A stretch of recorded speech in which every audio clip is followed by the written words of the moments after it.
15 gram MDMA-യുമായി Kottayam block panchayat അംഗത്തിന്റെ മകൻ പിടിയിൽ. Ettumanoor block panchayat അംഗം സബിതയുടെ മകൻ അബിനാണ് പിടിയിലായത്. പാലക്കാട് RPF ആണ് പിടികൂടിയത്.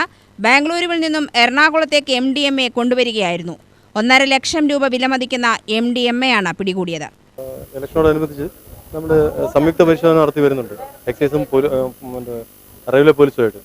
കഴിഞ്ഞ ഒരു 28-ാം തീയതി 50 കിലോ റെയിൽവേ സ്റ്റേഷനിൽ നമ്മൾ ട്രെയിനിൻ്റെ ടോയ്ലറ്റിൻ്റെ ബണ്ടയിൽ സ്ക്രൂ ഇളക്കി ആ റൂഫിനകത്ത് നിന്ന് നമ്മൾ പിടിച്ചായിരുന്നു. 50 കിലോളം പിടിച്ചായിരുന്നു. പിന്നെ 2 ദിവസം മുമ്പ് 3 കിലോ, അതിനു മുമ്പ് ഒരു ദിവസം, അതായത് 2-ാം തീയതി 4 കിലോ, അങ്ങനെ നിർബന്ധം വരുന്നുണ്ട് ഇപ്പോൾ.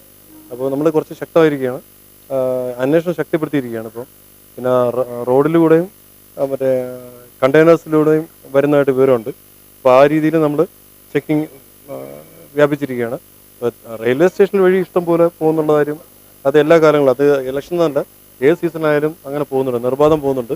നമ്മളൊരു പരിധിവരെ നമ്മുടെ കഴിവിനനുസരിച്ച് പിടിക്കുന്നുണ്ട്.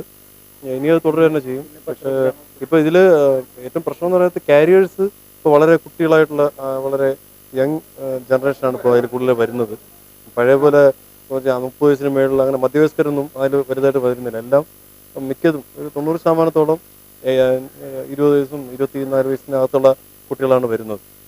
പിന്നെ കോളേജ് ലെവലിലുള്ള ആൾക്കാരുണ്ട്, ഈ അന്യ സംസ്ഥാനത്ത് പഠിക്കുന്ന കോളേജ് കുട്ടികളെല്ലാം ഇങ്ങനെ ഉള്ളതായിട്ട് നമ്മൾ കാണുന്നുണ്ട്. യൂസ് ചെയ്യുന്നതായിട്ടും നമ്മൾ അറിയുന്നുണ്ട്. ഇതിപ്പോൾ ഏതാണ്ട് ഒരു 14 ഗ്രാമോളം ഉണ്ട്. ആ ട്രെയിനിലാണ് വന്നത്. കോട്ടയം സ്വദേശിയാണ്. ഇതിനു വേണ്ടി വാങ്ങിക്കാൻ വേണ്ടി ബാംഗ്ലൂർ പോയിട്ട് സുഹൃത്തുക്കളുണ്ടെന്ന് പറയുന്നുണ്ട്. സുഹൃത്ത് അവിടെ തങ്ങി ഒറ്റയ്ക്ക് വന്നിട്ട് ഇവിടെ ഇറങ്ങിയിട്ട് കോട്ടയത്തോട്ട് ബസ് മാർഗം പോകുന്നതിന് ഇടയിലാണ്. UTV news, Palakkad.